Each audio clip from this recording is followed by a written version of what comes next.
Hello and welcome to the Tifo Football Podcast. I'm Joe Devine and I'm joined today by a very interesting guest, Ollie Marland. Ollie, who is now a professional musician in an outfit called Lost and Found, who have just released a cracking new single, Into You, was also previously a footballer who played for Port Vale up until the age of about 19. Ollie made an unusual transition from footballer to musician. So today we talk about that. We talk about how hard it is to be a footballer, what the earning potential is of somebody who's playing in League Two, how he made the decision to move out of football into something else, because that's obviously a very hard thing to do, and also the rest of his musical career, including supporting acts around festivals. Ollie appeared on X Factor as well, and has since sort of rediscovered his musical interest after a period of working on a construction site. So it's been an interesting career so far, and it was great to be able to talk to Ollie. I appreciate him coming on to do this, because we also get a bit of an insight into the music industry too, and how horrible it can be, I think, at times. My words, obviously. But I found that particularly interesting. So thanks to Ollie. Incidentally, if you think the music industry is horrible, but you like reading about football, does that work?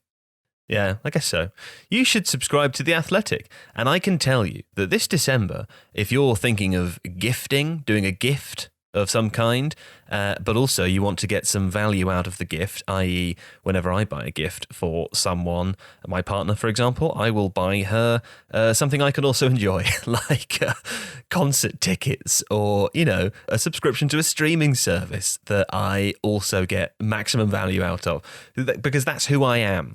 And if you're like me, then you should take heed of The Athletic's buy one, gift one deal during December this year, where you can buy one for yourself, i.e. maximum value, and then you can gift one for the same, for absolutely free, essentially. So it's basically two for the price of one, but it's in a gifting form.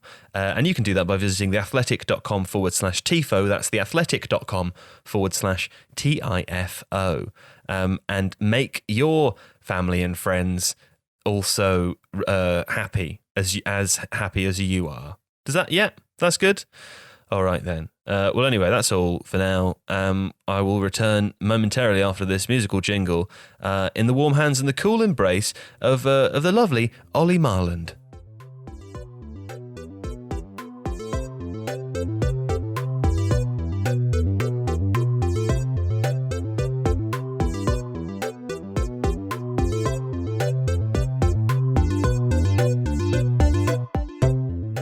You played for Port Vale, Ollie, and now you're a singer. That's an unusual career trajectory.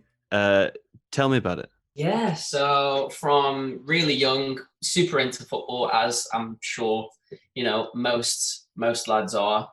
Went through the rounds of academies, Everton, Nottingham Forest, Stoke City, and then I ended up at Port Vale when I was like 14. And then I managed to get a youth contract at 16, and then I was there, 2 or 3 years and in and around, with the first team.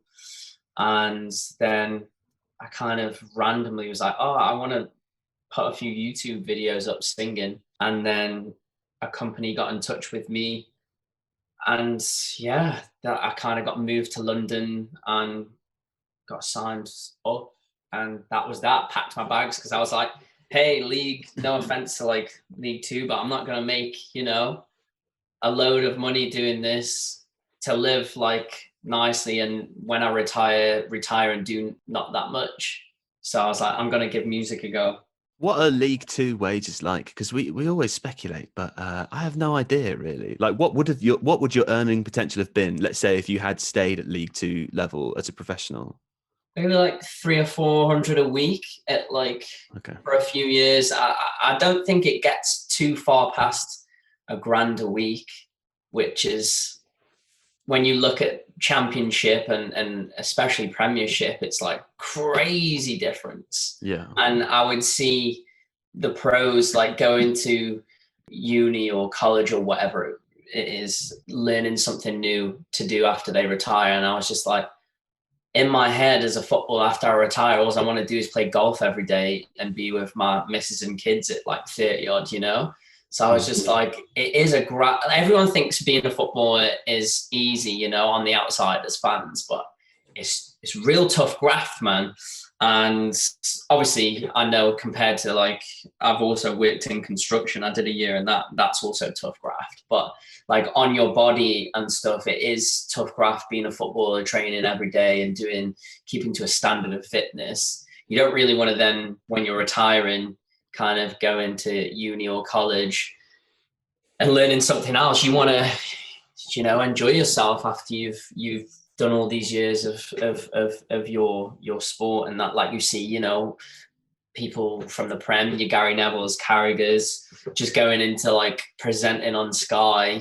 That you can't really do that in League Two, because, you know, League Two or League One, no one wants to hear you speak about the Prem. They want to hear the Prem boys speak about the Prem and all that. So yeah, it's pretty crazy, and I do think something needs to be done. I don't know how clubs can go around it, you know, but I feel like every club, League One and Two, should have like a helper club, let's say, from like the Prem and Championship.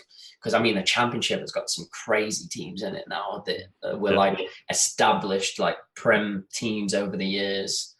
There definitely needs to be something somewhere being helped out, because there's the year that I left Port Vale, we went into administration, which is just like, you know, that we got promoted that season as well. So it was kind of like, you know, you should be really buzzing, but at the same time, everyone was like, no one's been paid for like a while, and we might not be a football team in 6 weeks.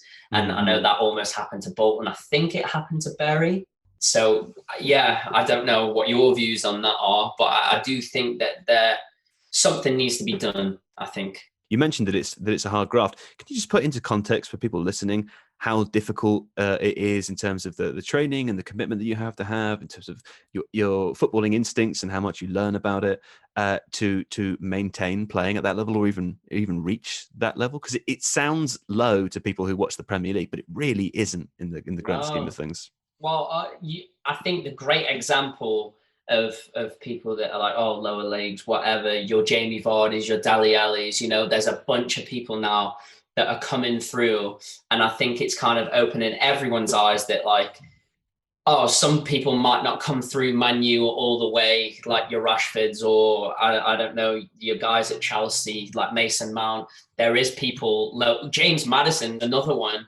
I actually played against him for the reserves at Vale for Coventry, and I was like, this kid is running rings around everyone. I was like, what is happening?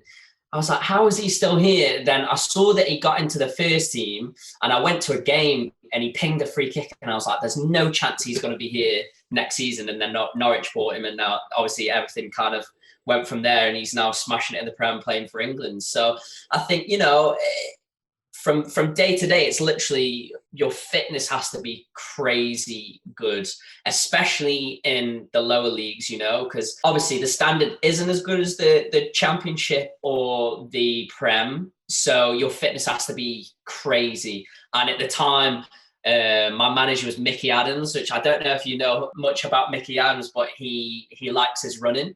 There's a lot of stuff without the ball.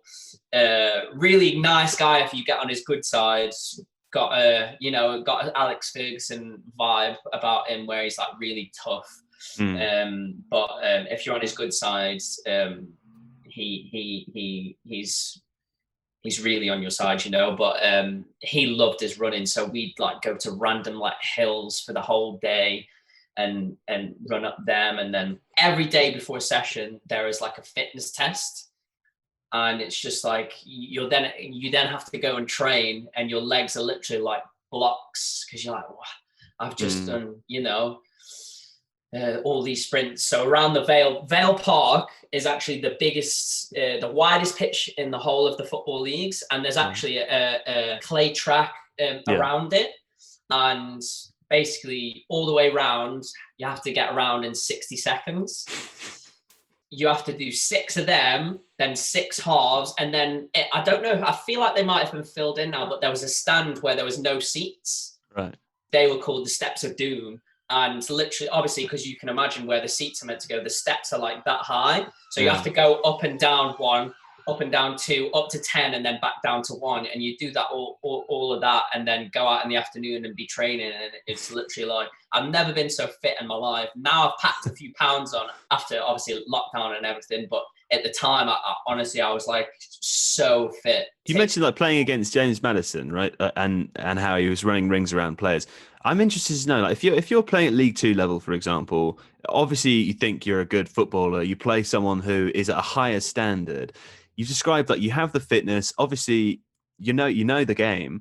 What's the difference? Like, what could you say when you were playing against James Maddison that makes him better than you, for example? Because presumably, when you're playing in the same level, that doesn't come up too often. But when you play someone who's of a higher standard, what does it feel like?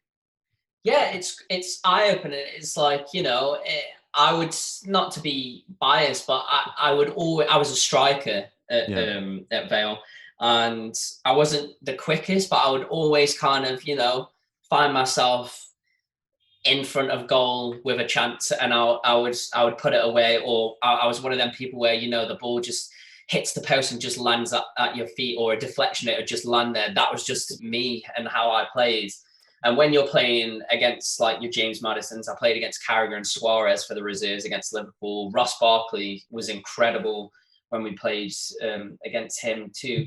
And it's just like in League 2 and 1, I found that it's if someone's on you, someone's scared to give you the ball. Whereas like I remember Ross Barkley coming out the second half, our gaffer was like, we need 2 men on him at all time, and he would still get the ball, and he was just so comfortable and relaxed on the ball, and he wasn't panicking to give it away quickly, Right, yeah. Because I feel like when you play FIFA or something, the truth is just that the better players are quicker. It's not the truth in reality, is it? Because presumably there'll be players at League 2 standard who are pacier and who are maybe quicker with the ball than they are at the top level. You hear a lot that it's about how much time you have with opportunities. 100%.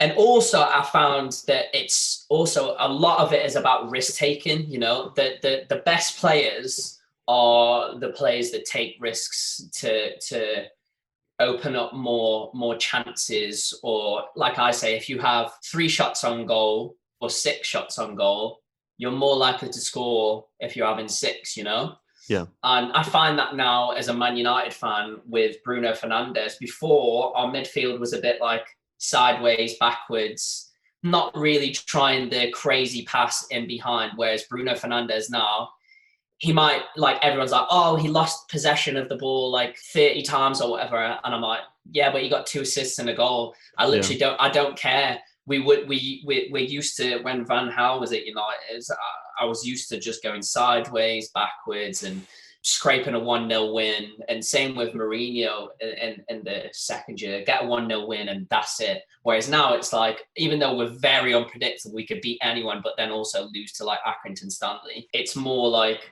even if we go 1-0 or 2-0 down, I'm like, we're probably going to come back or at least get a goal, because I know that Bruno's there to, put a pass in behind for Rashford rather than into feet, or try a shot from far out and get a goal. So I think it's a lot of I think the difference for me is, I think people are quicker on the ball because they don't have to, it's the mind as well. They don't have to think about it as much. It's just like, the old Paul Scholes thing, that they've already looked before they've got the ball and they know where it's going. And just a lot of more risk taking, which, in lower leagues, if you give it away too much, you're getting run on the next day. You ain't having a day off on the Sunday. You're running up the hills. So everyone's a bit like, oh, I'm not sure. Oh, we'll just play it safe, And it's about playing it risky or playing it safe. And that's my opinion of the difference, because we had some players in our team that were rapid. And, I don't think it's anything to do with pace or speed or even like strength. You have your like Akinfenwas and your players like that are like really strong guys. It's just, I think it's the brain I think maybe when people are talking about the quickness, it's more the brain than physical. So yeah, it's definitely eye-opening when you're playing in the reserves against Suarez, Barkley, and James Maddison. So can we all just mark him and give everyone else the ball? Hi guys, David Ornstein here. If you've not seen it yet, I've launched a new weekly YouTube show, Ask Ornstein, where I answer questions from our subscribers to The Athletic. Submit your questions via the discussion pages on The Athletic app, and I'll answer my favourites. To watch the show, head over to the Tifo Podcast YouTube channel, and a new episode will be up every week. How old were you when you left? I was just turned 19. So you were really young. Yeah, really young. Yeah, really young. It must have been a really big decision at the time. Massive, because I was never really into music. Like as a young kid, I listened to it a lot, but I would get a guitar and I would play it a few times, and I'd be like, I'm just go outside play football, So yeah. I was a late bloomer in music. So for me to be like, I'm gonna go here and do this now, it was quite a big decision. I was sat in the office with Gaffer and the owner at the time and the assistant, and they're like, you've got to make a decision. Football's a dedicated game. Like if you're at the time, I was doing like festivals around the country, like 15, 20,000 people. And on like the Sundays or the Fridays, and I'd be then playing games or on the bench or whatever. And they were just like, you need to choose one or the other. And I just had a feeling to go with music. I enjoyed it as much when I did it, which was the main thing. And I was realistic enough to be like, I've played against Ross at Barkley, I've played against James Maddison and these kind of people. I'm good, but I'm not that good. And I mean, you never know. I could have now had a great season, bagged 20, and like, I don't know, your Fulhams could be calling and then have a good season there and then blah, blah, blah. But it's the risk I took, and I don't regret it. Sometimes I do miss the football banter because it's just it's next level in the change rooms, man. The stuff that goes on is just crazy. Whereas like I find myself, I remember when I first got into music, I'd be playing like tricks and pranks and stuff on my management and that, and they just didn't get it. I'd be moving their cars to the other side of the car park, and when they go to get it, they'd be like, "Where's my car?" And like that's just stuff that like goes on in football changing rooms. So I've had to tone that down a lot. That I miss feeling when you bag a goal. But other than that, I love where I'm at right now. So yeah. What went into the decision then? Because I mean, you mentioned there, you played against players like Ross Barkley. You felt you had a good idea of what your level was. Presumably, then you were thinking about your potential career trajectory and what that might look like within football. Is it considered choice in that sense, or what was there anything else that went into it? Because I think, it's sort of the dream of so many people to get to the cusp of, or even in a professional footballing environment, and then at 19 years old to change. It's I know I kind of already said this, but it's like such a huge decision to make. Was there anything else that went into it, or was it kind of calculated in the way that you describe? Yeah, no, it literally was like, I'm not going to get to the championship or the high championship realistically from where I'm at right now and who I'm playing against. I know it's obviously, I'm not really in music for the money, and I wasn't in football for the money, but you have to think of like how you want to live. And also, there's an expiration date to being a footballer. If you're only going to earn as much as you would in a normal job, then it seems odd to plow 15 years into something that is going to end at some point when your physical expiration occurs. People don't do that in normal careers. So I totally appreciate and understand that point. 100%. And, seeing some of the guys going to uni to, study stuff, I was like, mate, I studied from 5 till 16. There's not a chance I'm doing that again. Like, I'm not the brightest spark in the book. There's not a cat and owl's chance that I'm going to go to uni or college to train up for something else. even like coaching didn't interest me.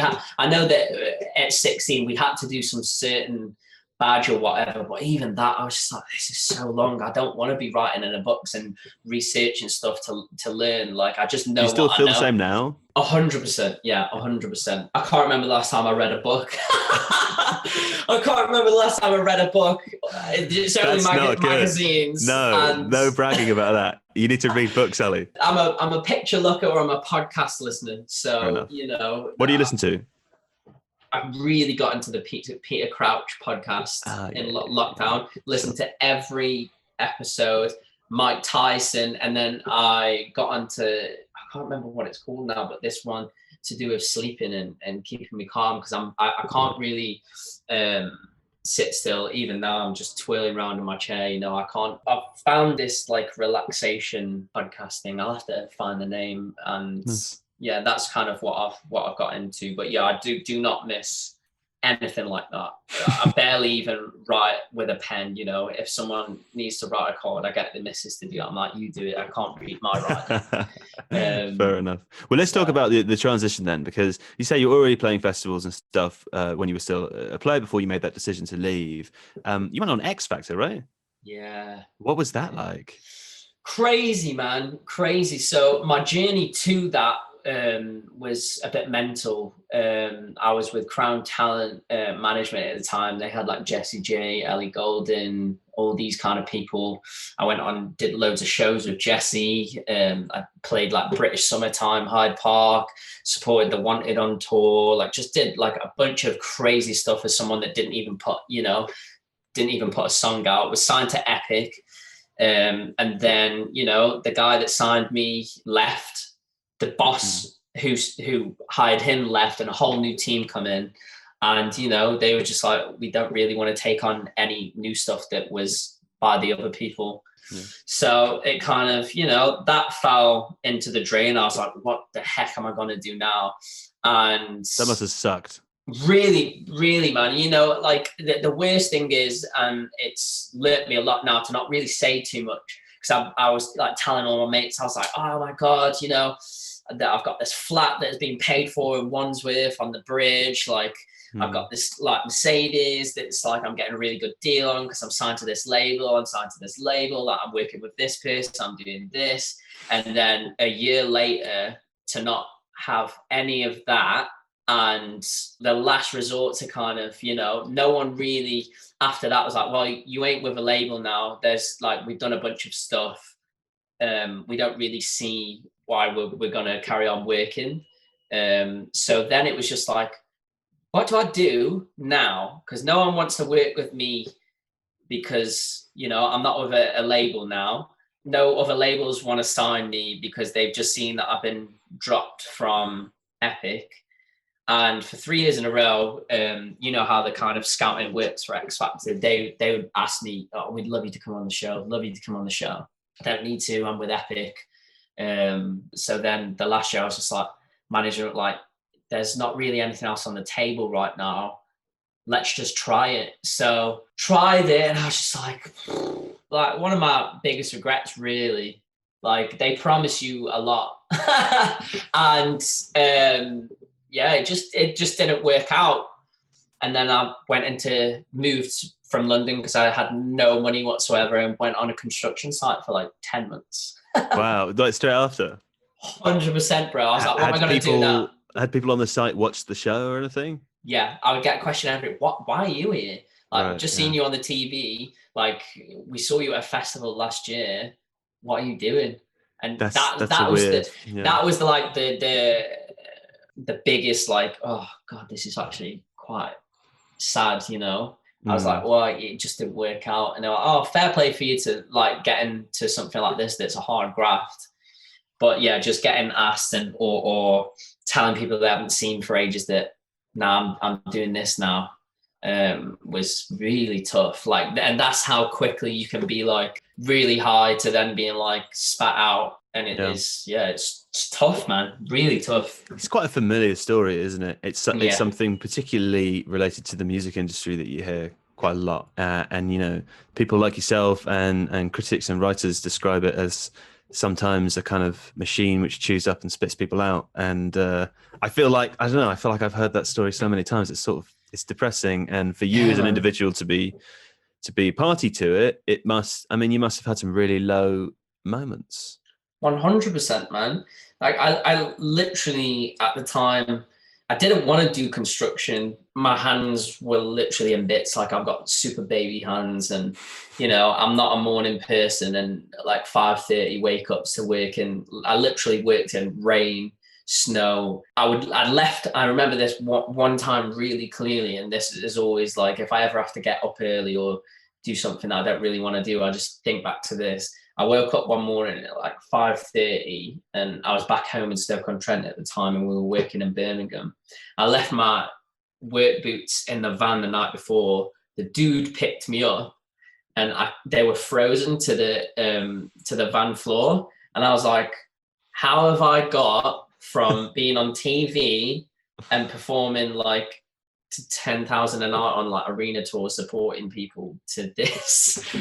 And I was just like, I don't want to do this. So then I tried a bit of wedding singing, which I kind of got into as well. And then I was just like, I'm not built for this. Fair play for people that do, they make a good living, they enjoy it. No disrespect to the construction kind of world, but it's just definitely, even looking at me, like I'm just tiny, I'm not built for that world.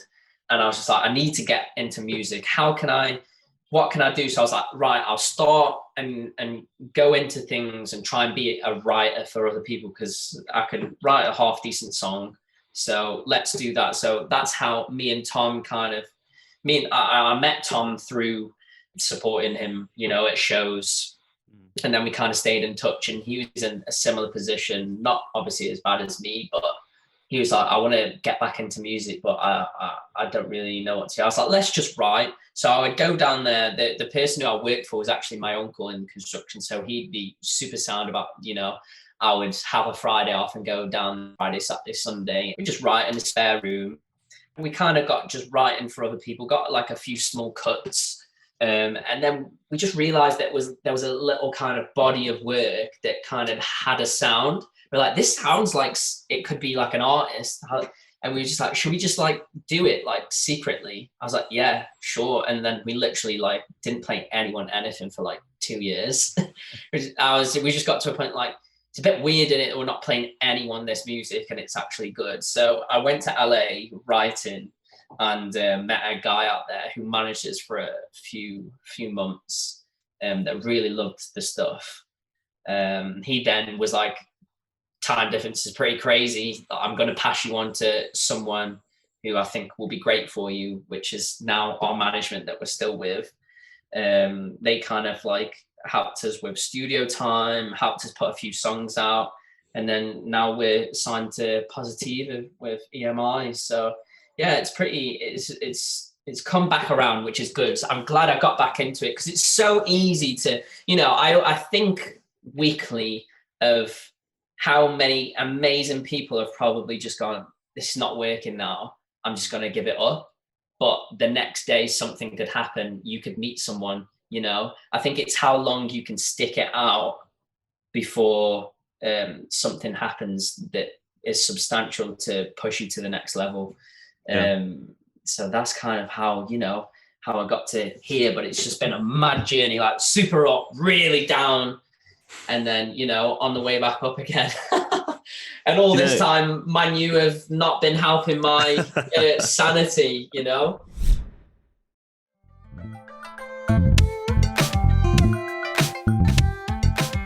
Your description before of writing these songs with Tom. Tom, who for listeners who don't know, is from or was from the band The Wanted, right? Yes. Yeah. So writing these songs with Tom, not playing them to anybody for 2 years, it sounds a little bit to me like, I wonder if it does to you too, like a reaction to what you were talking about before, having learned about, saying you'd learned the lesson of not wanting to tell people stuff before it was a reality, or perhaps a rejection of like having a fairly public life as a young person beforehand and doing things like X Factor. Do you think that played into it at all? The idea of keeping that level of secrecy around what you were doing and making it more of a of a pure thing rather than something that required external appreciation? Yeah, definitely. 100%. We were both like, we need to figure out a way to do the same thing as Marshmallow has done and don't show who we are, because people will judge us for being in the Wanted and being, you know, that dude who was rejected from X Factor that worked in construction. Like, you know, why are they doing like cool house music, house pop music now? Like, we're genuinely scared of people knowing that it was us, even though we knew the music was really good. And then once we got our, we literally went through so many ideas. Like, let's wear panda helmets.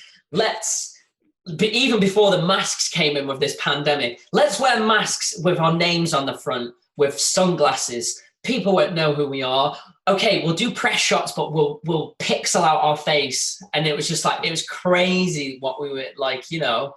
And we met our manager and he's like, scrap all that. He's like, once the music's good, no one's going to care.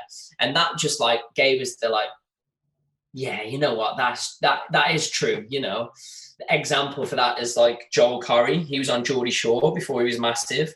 Wes Nelson now has got a massive tune. He was on Love Island. And like, no one cares if your stuff is good. And we thought everyone would care, you know. So now I think that's where that kind of, let's not play it to anyone, but like, let's just play it to our missus and let them tell us we're really good.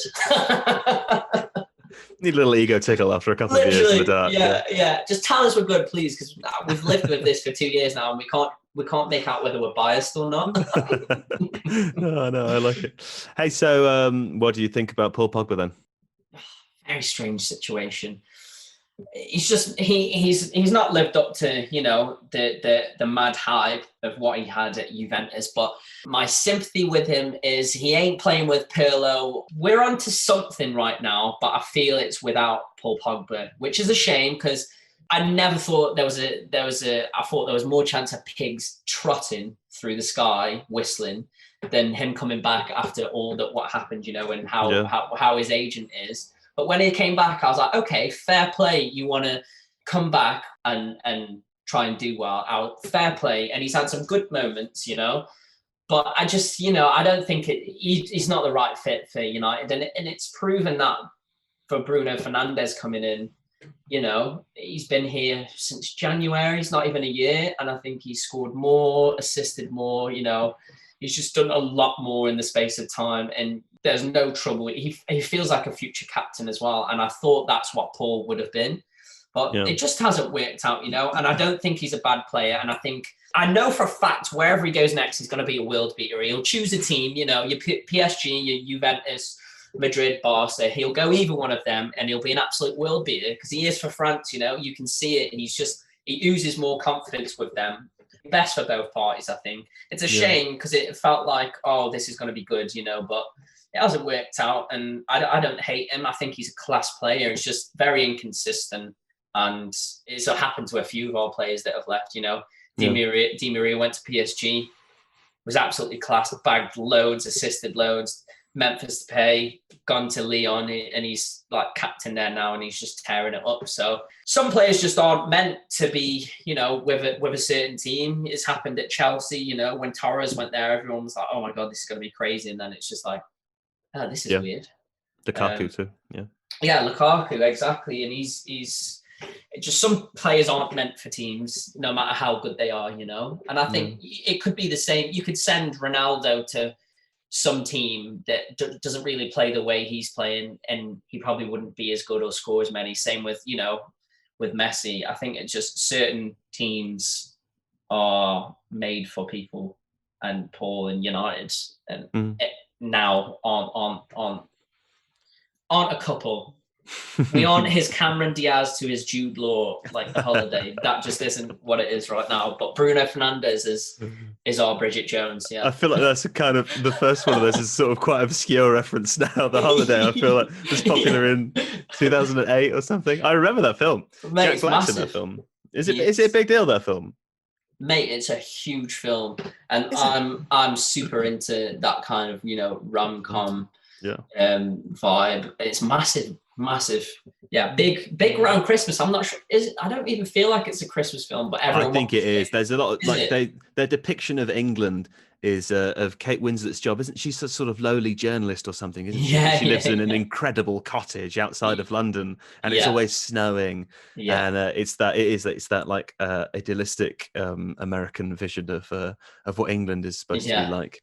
When in 100%. reality, we all live in tiny boxes and it's cold all the time. And Yeah. got to wear your hood inside.